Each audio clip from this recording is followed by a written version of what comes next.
uphill and downhill all day long. Rusty's favorite journey was by the lake. He liked to toot his horn there. The sound echoed around the hills. Rusty's horn was special. It had two notes, one high and one low. Rusty thought he had a very tuneful toot, but the other engines thought it was the worst noise they'd ever heard. And that made Rusty sad. One morning, the narrow gauge controller, Mr. Percival, had a special announcement to make. Sir Topham and Lady Hatt are to visit our railway this evening, he said grandly. This is a very special occasion, so a brass band is coming to play for them, Mr. Percival added. The engines were very excited.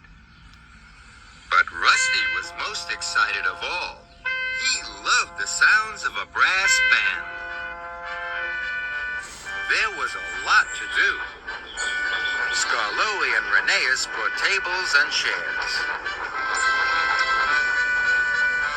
Duncan and Peter Sam brought apples and pears from the orchard. And Rusty was to take the brass band on a tour of the hills before the concert. When Rusty pulled into the transfer yards, Mr. Percival was waiting with the brass band. Rusty couldn't help but toot his horn, high and low. At that moment, Thomas chuffed into the transfer yards with the bandstand. What was that wonderful sound, puffed Thomas. That was Rusty, peeped Peter Sam. He thinks his horn is special, but we don't. Well, I think it's special, wheezed Thomas. This made Rusty very happy. No one had ever liked his horn before. Rusty, the brass band are ready for their tour of the hills, called Mr. Percival.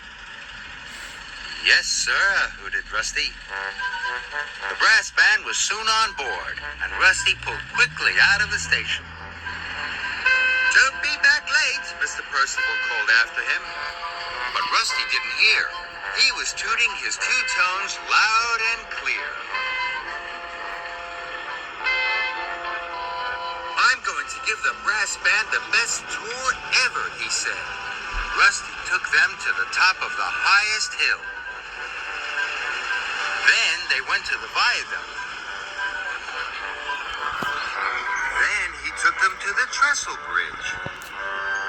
It would soon be time for the concert. The band started to tune their instruments. The sound of their notes filled Rusty's funnel. He was very happy. So happy, he forgot all about getting back for the concert. I know, thought Rusty. Now I'll take the band to the lake.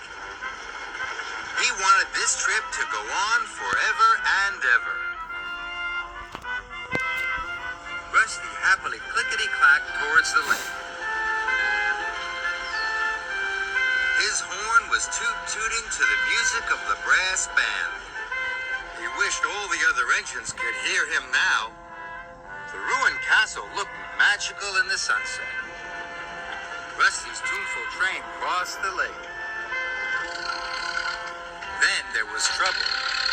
Rusty shuddered to a stop. Rusty had made a terrible mistake. He had gone too far, and he had run out of diesel oil. Now the brass band wouldn't get back for the concert. This was a disaster. Thomas chuffed into the transfer yard with Sir Topham Hatt and Lady Hatt. Mr. Percival looked very unhappy. Rusty had not returned with the brass band. Everyone was very worried. The band leader was very worried too. How will anyone know where we are? He asked Rusty. Suddenly, Rusty tooted very loudly. If you all play and I hoot my horn very loudly, our sound will echo all the way down to the yards. Then everyone will know where we are. The band leader was happy. He waved his baton. 1, 2, 3, he called.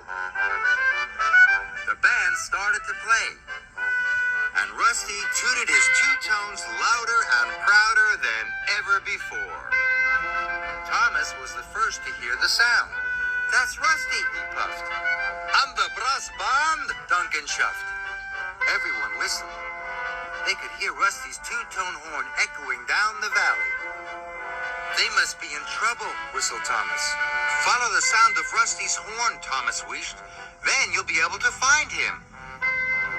If the brass band is with Rusty, said Sir Topham Hatt, we'll have the concert there. Everyone thought this was a wonderful idea, especially Mr. Percival. The brass band played as loudly as they had ever done. Rusty was sure the whole of Sodor could hear them. Then he saw engine lamps coming towards them. Rusty was so surprised. All the engines were arriving at the lake, and none of them was telling him to be quiet. We have come to hear the concert, boomed Sir Topham Hatt. We heard your horn, puffed Peter Sam. So we knew where to find you, chuffed Duncan. Because you had the most special-sounding horn of all, wheezed Skarloey. I shall never be shy about my special horn again, Rusty tooted. Let the concert begin. All the engines blew their whistles, and Rusty tunefully tooted his two-tone horn loudest of all.